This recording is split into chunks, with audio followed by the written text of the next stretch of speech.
Hello. Good morning, Cole.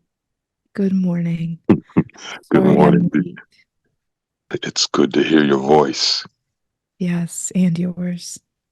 Thank you. And it's still morning where you are. I think you're in upstate New York. Yes, yeah, still morning. Not as early as you, but yeah.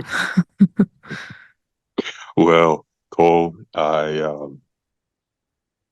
my heart is grateful. I really appreciate you joining me. When I reached out to you, it was um, it was more than 2 months ago. I know that certain things were different in the world, and so I was simply just excited to visit with you Mm. after so long really enjoying what you've been offering through your social media and through your published work as well. I read your book This Here Flesh Mm. soon after it came out, I believe, and I guess read isn't the word. I just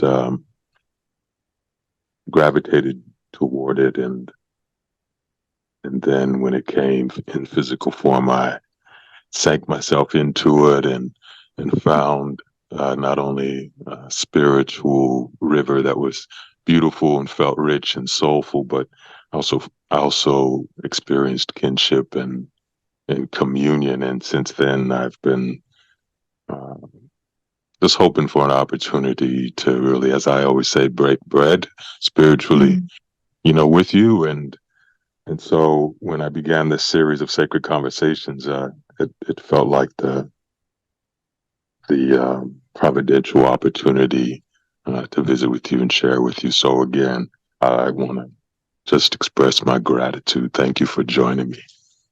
Thank you. I appreciate that. And thank you for reading. And yeah, I'm grateful to be in conversation with you at last. I I I think I said this in an email, but I do feel so much like resonance between our work and Um, yeah, even just hearing your voice, I've heard it a few times before. I listened to your conversation with Tima Bryant, and Mhm. your your energy is just so restful to me, and that's really special. So I'm grateful Mhm. as well. Thank you, Cole. Thank you. Yeah, it's interesting when we get to experience each other, not necessarily in person, but at least through voice, and this whole other shower of energy comes upon us, that we don't necessarily get on social media or email or text, and it Hmm. just reveals the richness of this being human. So I'm experiencing the same with the grace of your voice, and I would like this is a conversation, between you and I. For those who will be listening, may I read this brief bio of you that's in the back of this here flesh? Sure. Thank you.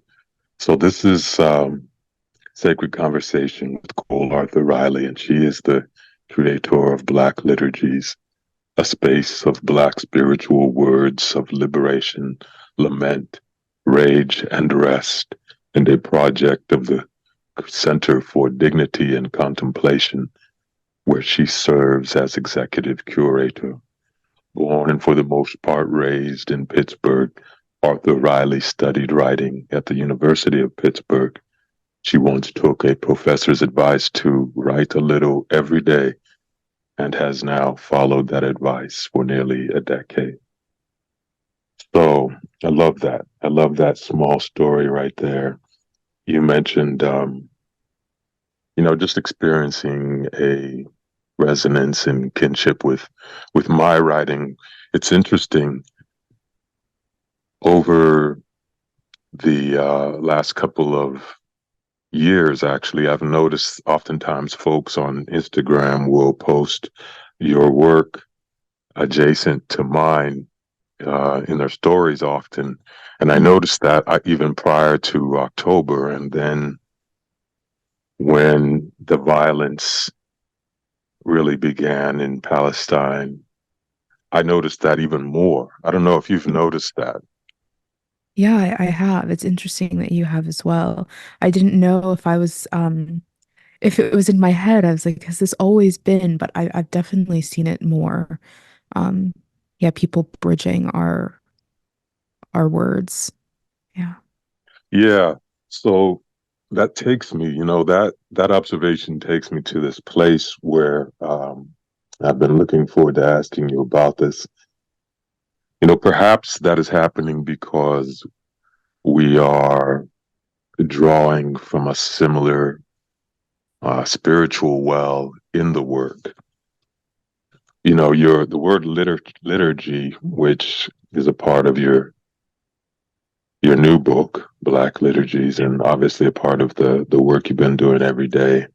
That refers to uh, the work of the people, a public worship, if you will, and I love that you have been using that word in your what I will call a ministry because to me when I read and experience the spirit within your words, I do experience a spiritual energy, a spiritual dynamic or motion like a river that does feel like worship.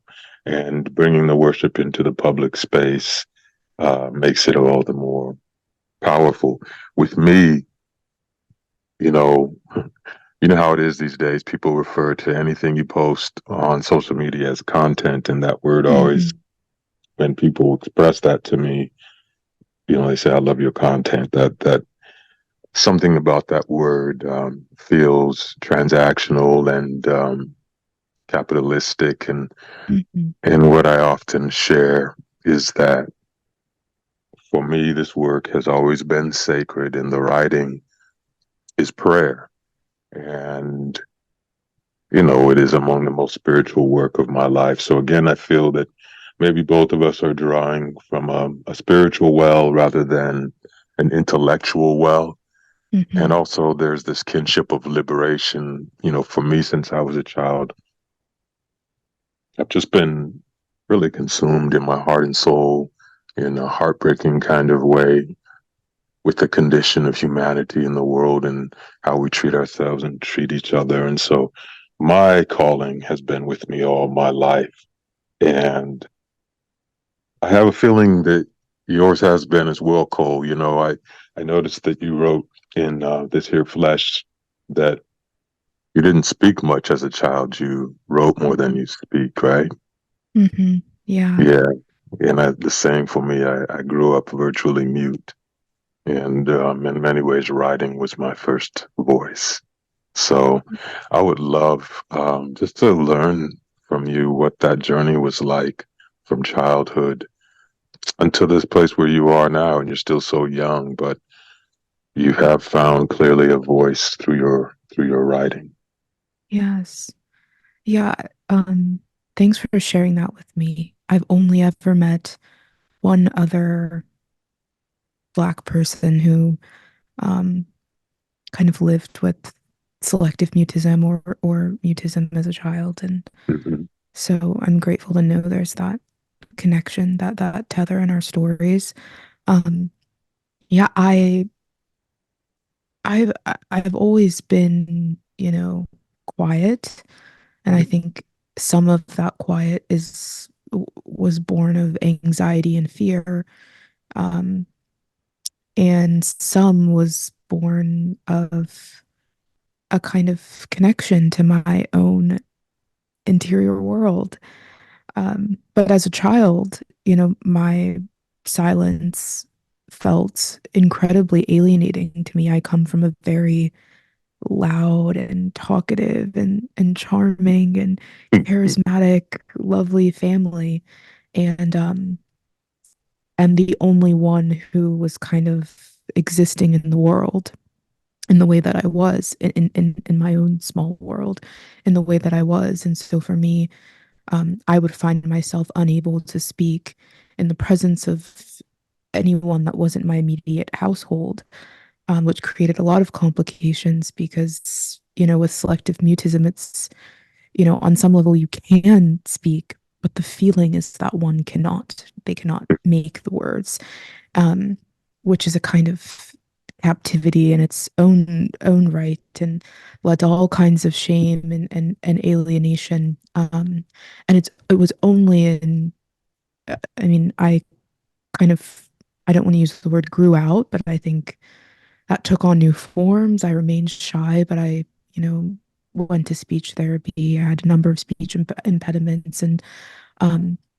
eventually kind of came into a new way of being. And it was in adulthood that I really started to look back at like little child Cole and realize that her silence wasn't just tragedy and shame, that, there's actually something really beautiful in a child being able to kind of commit themselves to their interior world in that way. And so now I'm 33 now, and the past few years, I think I've been recovering some of that silence that felt like a home for me, felt like a refuge for me.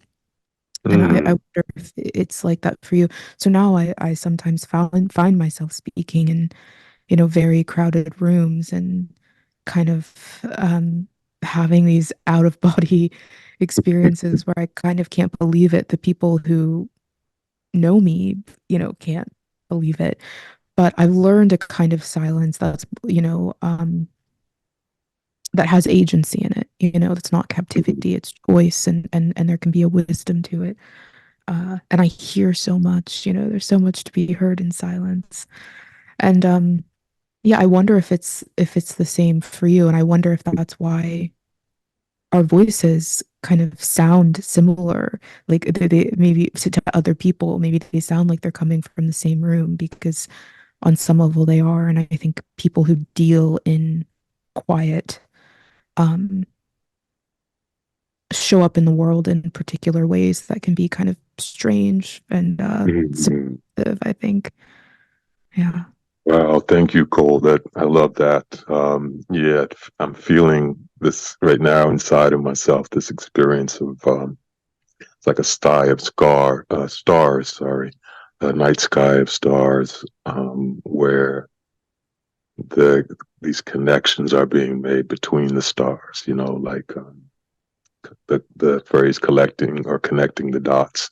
It's feeling Mm, like that as I listen to you really describe why our written voice in this day and time may sound and feel in a similar way. And it makes a lot of sense to me. Almost daily, people will write to me and they'll share with me that the work that I offer is like a balm or a salve to them. Those two words, balm and mm, salve, they affect me greatly because for me, those are biblical words. Those are sacred words that refer to the spiritual dimension of a person. And so they do, when they use those words, it brings me back to just reflecting on one, the sacredness of the work, and two, you know, I reflect on, okay, well, what is at the root of this voice that is coming through me? How has it been fostered and nourished? What elements were brought into it and are continuing to be infused into it, so such that it becomes balm and salve? What is that story? Because I want to be in touch with that. Listening to you takes me back to my childhood where, yeah, I too come from a very loud family, a mm, large, loud family. And I remember that, like you, the silence didn't feel like a joy or a blessing to me at the time. It felt like refuge. mm, It felt like sanctuary. And I grew up in the mountains of New Mexico. I grew up with a wonderful access to the woods, to the forests, to nature and the wilderness. And I spent as much time as possible in the trees, and by the waters and in the silence of breeze. And as I'm sharing this, I'm realizing, I was collecting stories all that time, and they were stories they were coming from the human world, but they were really also, and maybe even more so, coming from the natural world. And I just felt safer in Mm, nature and in the wilderness than I did around humans. I often, whether it was at school or home, or really anywhere I would be as a child, I would seek out solitude in the physical sense. In my interior, I always kind of felt in solitude, and that often felt good to me. But I would seek out this physical solitude, meaning I would crawl under the bunk bed that me and my mm, brother shared in our bedroom, or spend a lot of time in closets, maybe reading or, with a flashlight or something, or just yes. sitting there. Yeah, under, even in my own bed, Cole, I would seek solitude even more by pulling the covers up over my head. And I Yes. would be, I would be in my mind, in my spirit, I was inside of a cave or cavern, or I was a turtle with a shell over me. I was protecting myself, and but I was also creating space. I was creating sanctuary. And Mm, I would do that at school. I would do that, wherever I was. And you mentioned people being shocked to hear you now speaking in a room of people. So I began to emerge into my speaking voice in my 20s. mm, And at that time, I remember this acute feeling of, um, I don't know if it was not really discomfort, but it was almost like a shock. I was so unfamiliar with my own voice that it felt out of body. It felt as though someone else was speaking. When I would hear my voice, move through my body and out into the space, it was like a disconnect, a dissociation. I felt, oh, someone else must be speaking, but my mouth is moving. right. I don't know if you can relate to that. Yeah, I absolutely can. I mean, even when I recorded the audiobook for This Here Flesh, I narrated it and it was one of the I think one of the most transformative experiences I've ever lived through, quite unexpectedly, because you have to hear the sound of your own voice. You hear it in the headset for hours and hours and hours. It's inescapable. And Yeah. I experienced a kind of like confrontation with the sound of my own voice in a way that I hadn't yet really confronted it. And so it was difficult and painful at first. I mean, many of us kind of learn to despise our own voices, unfortunately. But by the end of it, I felt so much beauty and power and like reading my grandma's words in my voice. I had to take my own voice seriously because I owed my grandma's words that. And so I had this kind of, I think, a spiritual experience when um narrating the audiobook in that way, a spiritual kind of reclamation of my voice and kind of taking it seriously in the world. And yeah, I resonate with that. Oh, wow. I love this. I feel like we could talk for hours here, just sharing these parallels and these Mhm. synchronicities.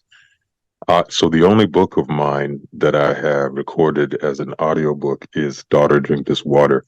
And as I was listening to you, I felt as though I was just listening to myself because I had that exact same experience.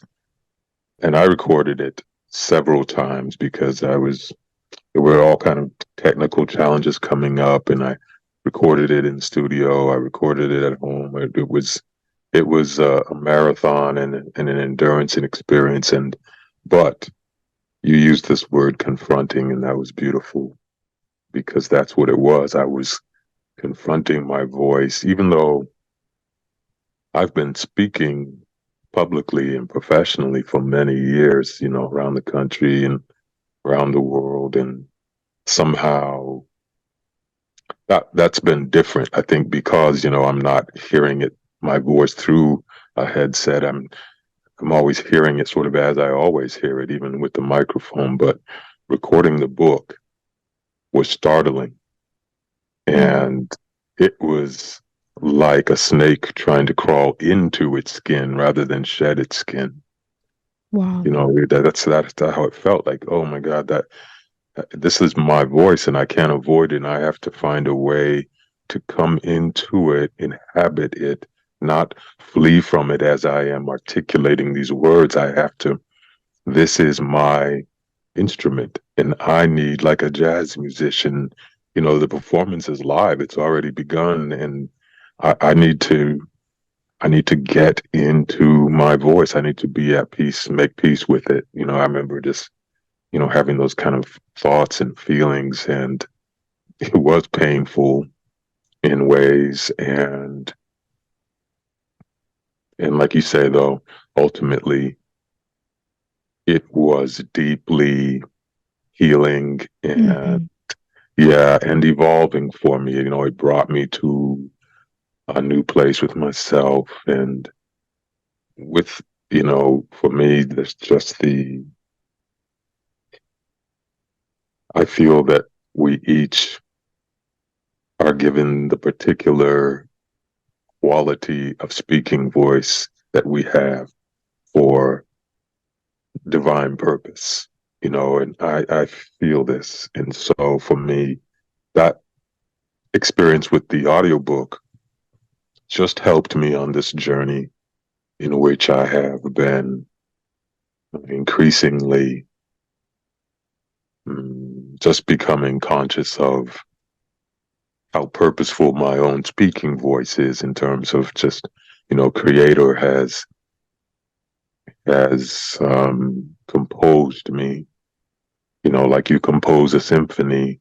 I've been composed to have these different elements, and I should not be stunning or neglecting or avoiding this element that is called voice. Instead, I need to recognize its centrality to the symphony, to the music, to the experience that others are having, not so much with me, but with the word.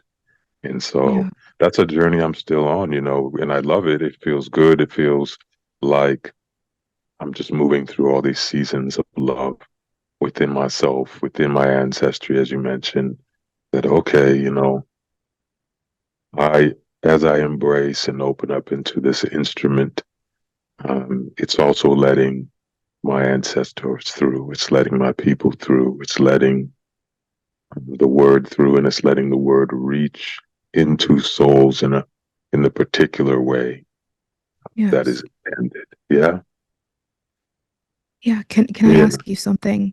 sure. So, um, I do share the experience of reading in the closet as a child. I actually just wrote about this a few weeks ago. And I mean, it's just not lost on me that we both then became people who are now sharing our voices with, sometimes thousands of people in a way. And I'm wondering Mhm, where that shift occurred for you, um, and that balance between kind of the sanctuaries that we were creating as children and then becoming a mhm, person who now kind of donates your voice to the people.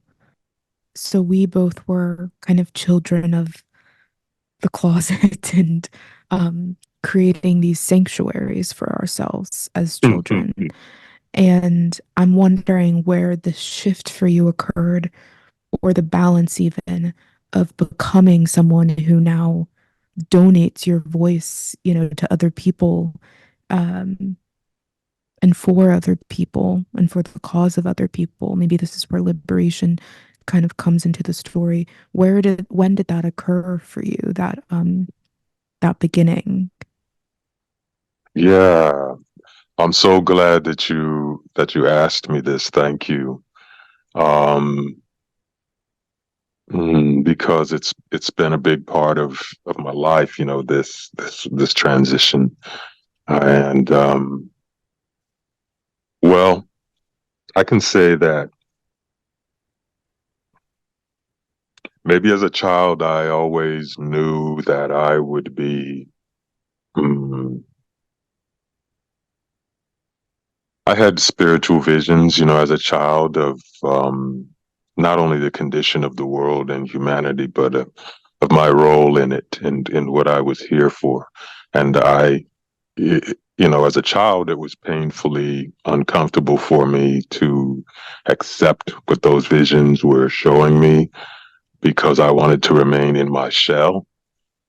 Mm, And so I I spent a lot of time trying to think as a child, what can I be when I grow up so that I don't have to be exposed to human beings and I don't have to be noticed. And, you know, obviously the idea of needing to use my speaking voice around people was painful for me. And so I resisted. But those visions were always with me. They were always clear and strong. And I knew that my servitude had to do with addressing pain and suffering in the world, specifically the pain and suffering of oppression. And that's a lifelong journey. It's nothing new for me, even in graduate school. That's what my doctoral degree is in the social psychology of race and intergroup relations, and particularly looking at the dynamics of oppression and the dynamics of freedom.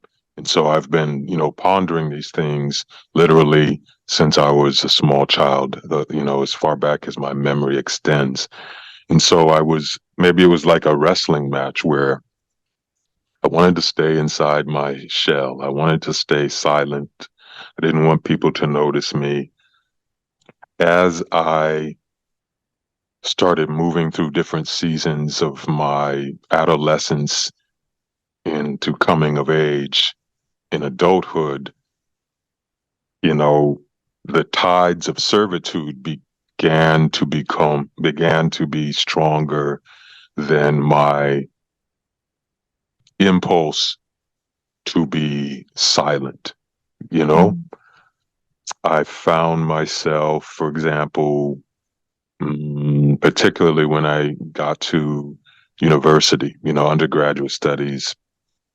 And I remember at that time, I just was naturally being drawn to being a part of student organizing efforts. We were organizing against apartheid in South Africa at the time, and we were organizing against the experience of African Americans and just brown and black people in general here in the United States and everywhere. And so here I was a teenager still, but I found myself in these spaces, and these spaces sort of they demand that you speak, right? That you say something, that you offer something, that you contribute something. And so even as I was just beginning, I was in the nascency of finding my writing voice and sharing that while I was on campus. At the same time, I was being just it was like a great hand that was just pulling me out of silence into voice, speaking voice. And so, to respond to what you're asking, it was that spiritual sense of calling, of servitude that forced my hand, that really just felt so much more important to me than my personal comfort with being quiet. And I also, it was there in those lands of early adulthood that I just first started to notice how people were responding to my voices, both the writing voice and the speaking voice. And that was uncomfortable for me, but also it was undeniable. Like I didn't, it really shifted my identity. It made me reassemble, first disassemble and then reassemble my identity because I, I didn't want to believe what I was noticing, which was that people seemed to care what I was expressing. It seemed to affect them. Mm. And when you start to notice that, I think it can often cause you to hesitate or step back because there is a feeling of duty that's sewn into a calling when you begin to realize, well, maybe I have something to offer. Then for me, what came with that recognition was, oh man, maybe I have something to offer. Like that oh, okay, I have a duty. I have a duty in terms of my interior condition and caring for myself. I have a duty in terms of my emotional, psychological, spiritual, physical, mental, and social well-being. I have a duty that I not be effusing malice or malignancy into the world, but that I be effusing medicine into the world. And so Mm. those were the days when I began to really consciously be aware of this transition, the shift from that, valley of silence out into that broad meadow of expression. And it was years. It took me years to grow comfortable with that journey. Mm. Yeah. I really appreciate you asking me that. It's something that I haven't reflected on with this kind of depth in a while. Mm. Although every single day, and I'm curious about this for you, every single day I do relive some version of that. This it's like a um, this current inside me of my soul waters stirring, and the biggest, deepest, broadest part of me wants to just serve Mm. and be medicine and offer something. It happened in a very intense way back in 2020 after George Floyd was murdered, and it's happened at different points. I mean, for us, it's happening every day because there's harm that's happening to us and our people every day. This feeling of just wanting to help and contribute. The last couple of months have been consumed in that, and then there's this other part of me that, like many people, there are times when I would prefer to just simply be able to exist in the very real and profound peace that's in my soul, Mhm. and the peace that I find in the natural world around me, and just be in that. But I mean, this has been my whole life. I go from harvesting that peace in that solitude and spaciousness to bringing to the human market these words. It's like these are the produce of my lifetime, and I feel so blessed and gifted to have this be my vocation. This somehow alchemizing spirit and sorrow and suffering and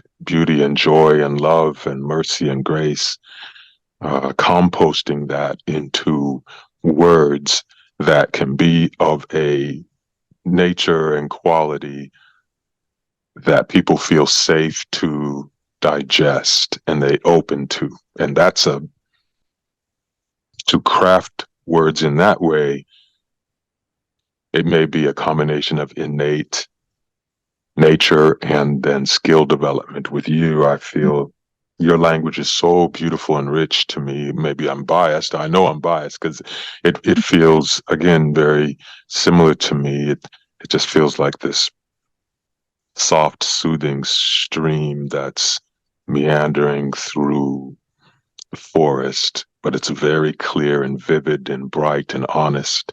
It's very direct and unassuming. It's not performative. It's not performing.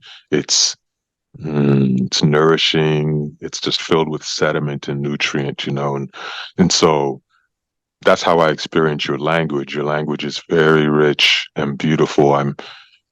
I imagine you must have read a great deal as a child, yeah? Yes, I did. Always reading. And thank you for saying that. Yeah, I resonate with that Hmm. kind of movement toward service as well with language and words and this kind of shift and uh, maybe started for me in 2016 more of that shift. I began sharing some of my writing publicly and realizing that uh, there were a lot of people around me who were exhausted of using their voice. And I thought, okay, well, I maybe have a little more bandwidth here, given I've spent so much time in silence and rest. And so I began to share writing, and something similar happened around the time I began Black liturgies. But I love that we're both on this journey of kind of um, acknowledging the complexities of silence and voice. Like there are no binaries here, you hear, silence is violence. And, the brilliance of Audre Lorde, who says, um, your silence will not protect you, which yes, I believe those things. And I believe that silence can be a harbor and a healing and a rest and, um, that we can kind of learn to occupy and resist all of these different kinds of silences and all of the different forms our voices takes, I think is a very kind of healing way to look at voice in the world. And it makes it easier as well. It makes it easier to share, a little bit of yourself every day in writing online when you know that there's some kind of rest waiting for you as well, some type of renewal waiting for you as well. So I definitely have to push myself more toward the practice of sharing and service.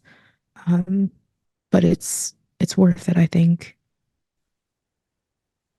There are particular, very obvious genocides happening at this time. And I was saying that many people don't realize that genocide is an almost continuous presence in our human world and always has been. It's a particularly salient and central right now in social media and media and society. And the last couple of months, so many souls have been really paying attention and digesting what's coming through. We're experiencing such intense grief and mourning and loss, violence and rage and sorrow and prayer and some incredible rallying that millions and millions of souls are doing, struggling to end violence and for me to treat the roots of violence, supremacy and caste systems and apartheid and indentured servitude and slavery. We these things are a part of our journey. I would love to have you share, what it's like for you. What is the labor required for you to continuously, daily offer the words, the work, the medicine that you do? Yes. I mean, I think in seasons like this, you mentioned the multiple genocides unfolding right now. I think for me to speak to our moment with any kind of integrity, I have to become honest with myself about whatever it is in me that would sacrifice human life, on the altars of capitalism, utility. I have to become honest with me about whatever it is in me that would kind of ignore or neglect the cries of children and anything that I'm seeing, any injustice and uh, violence I'm seeing in the world around me, I believe on some level I'm not exempt from, that I have the capacity for great harm. And I think it's been a practice and a journey to and of kind of becoming honest about that that helps me to speak more clearly in resistance to it. There's a real place, I think, for self-examination in the midst of such tragedy. Not too much self-examination, Hmm. we don't want to make our kind of selfhoods uninhabitable Hmm. altogether. But I think there is a place for it to figure out, what's going on in me. I need the whatever revolution I'm a part of, it's on some level going to start in my interior and in my motives, and me becoming honest about the things that I'm afraid of, the things I'm afraid of losing, the things that compel me toward violence in some way. And I think that makes, at least I like to think that makes me a better writer in the end, a more honest writer in the end. So Hmm. to say, a lot of interior examination, um, and a lot of good friends who are kind of not surrendering me, not allowing me to kind of surrender to fear and intimidation, and to encourage me that they'll remain, if I say the wrong thing, if I do the wrong thing, that they'll still be here. And it gives you a lot of permission to experiment with the kind of boldness, I think. Hmm. Wow, thank you, Cole.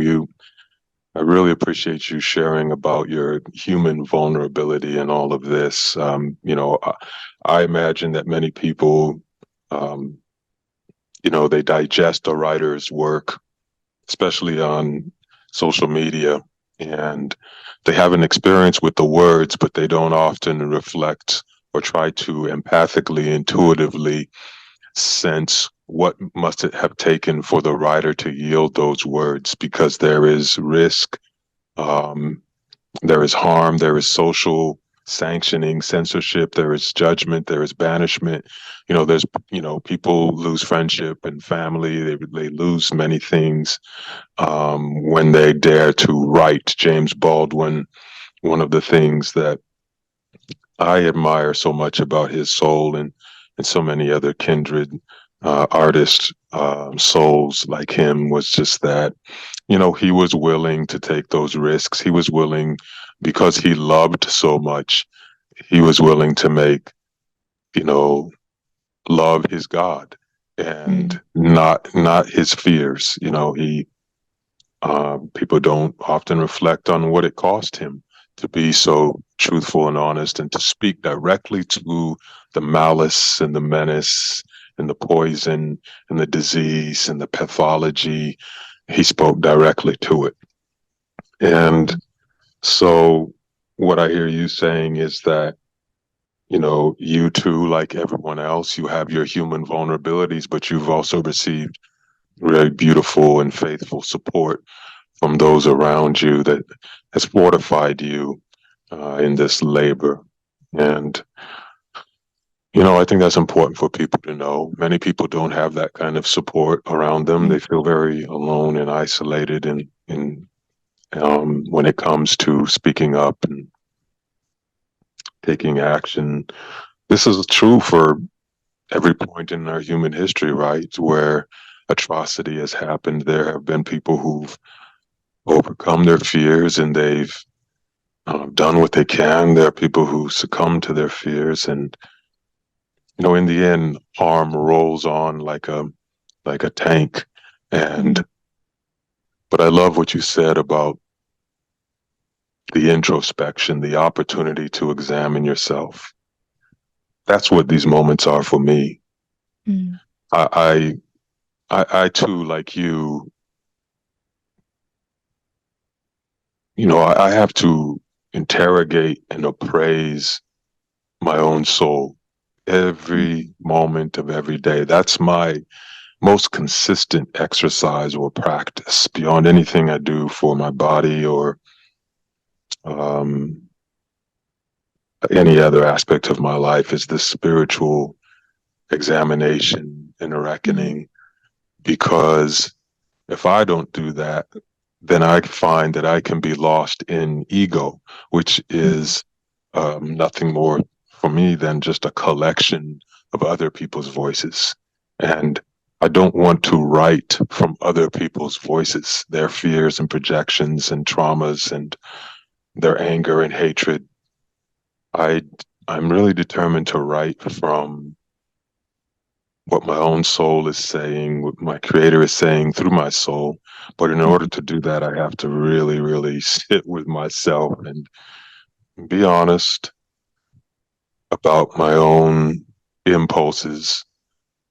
I try Yes. to really understand, right?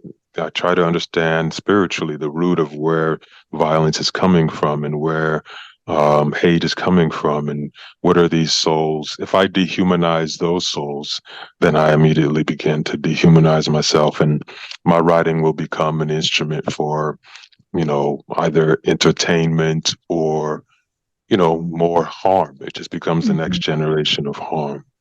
mhm, So, thank you for sharing that. I experience what you offer and I can feel the spiritual humility in it. And I can feel the work that you do with yourself. mhm. And I really appreciate the way that in your writing, you speak to the spiritual, emotional, psychological, social root of harm and violence. Whereas, social media is understandably flooded with topical focus on social categories, Mhm, these people, this country, this nation, what this group is doing to that group, what that group's doing to this group. That's a big part of how humans, how we tell our stories. What I feel is unique about your offerings is that you touch all of that, but you touch it at the root. So you're not necessarily in the work of listing social categories. You're just touching these points of harm and points of healing in a very beautiful way. mm. Thank you. Yeah, I think Yeah. when you do pay attention to the spiritual component of, of what it means to be human, things begin to connect, the constellations, so to speak, is that you were talking about at the beginning of our conversation. Things begin to connect, and you realize that um, your experience as a human, your experience with suffering isn't all that unique, and that these kind of conflicts, these tensions, they're all connected and matters. I believe, at least in my belief system, they're matters of the human spirit, that human condition that kind of transcends and even a collective condition. Um, so I do feel like I kind of have a responsibility to speak to that or speak to it in that way. So anyway, it makes me proud that you've Mm. noticed. Well, you know, I one of the things that we studied in graduate school was the psychology of persuasion, right? And that has been used throughout times for nefarious reasons and also for beautiful ones. And one of the things that I observe and have observed throughout my lifetime when just reflecting on human communication, I've noticed that when we dive too deeply into these boxes, these social categories, as we're trying to communicate some essential truth, it makes it easy for other people to box us into that category because we've already prompted that. We've jumped into it. Hmm. And it's like we've activated this us versus them polarity, this, we and they with this this pathological tribalism, let's call it, where you just have these opposites, and they're posed in an adversarial way when you jump in this box. It may not have been your intention, but it makes it easy for other people to dismiss your expression and your argument, and to dismiss you entirely, because then they can say, oh, you know you're what you've just stated is invalid because, and then they go blah blah blah, because they have their prepared list, for they're used Hmm. to processing things in terms of these categorical adversarial relationships. And so what I see you doing in your work is that you reach beneath the surface of that dichotomizing, and you reach beneath the surface of that to find the common root. And you're touching that root and holding it, and you're expressing yourself from that place, which makes it harder for people to dismiss your expression, because now they are sort of thrown off by the absence of your dichotomizing. You're Hmm. speaking to things of the soul, you're speaking to human yearnings and human prayers and human hopes and fears and dreams.